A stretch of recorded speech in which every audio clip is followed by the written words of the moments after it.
இன்றைய இந்த நிகழ்வுக்கு பிரதம விருந்தினராக கலந்து கொள்ள இருந்த எங்களுடைய பல்கலைக்கழக துணைவேந்தர் பேராசிரியர் பாலசுந்தரம் பிள்ளை அவர்கள் காலையிலே இங்கே வருகை தந்திருந்தார்கள்.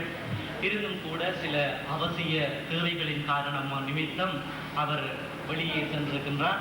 இன்னும் சற்று நேரத்திலே இங்கே வர இருக்கின்றார். அவர் இப்பொழுது இங்கே இல்லாத பொழுதிலும் கூட எங்களுடைய இந்த நிகழ்விலே கலந்து கொள்வதற்கு வருகை தர இருக்கின்ற எங்களுடைய துணைவேந்தர் அவர்களை உங்கள் சார்பிலே வரவேற்பதிலே நான் பெரும் மகிழ்ச்சி அடைகின்றேன். பல்வேறுபட்ட வேலைப்பளுக்களுக்கு மத்தியிலும் கூட இன்றைய நிகழ்விலே இங்கே கலந்து கொள்வதற்காக வருகை தந்திருக்கின்ற எங்கள் பல்கலைக்கழக பதிவாளர் கலாநிதி கானா குணராஜா அவர்களையும் இங்கே வரவேற்பதிலே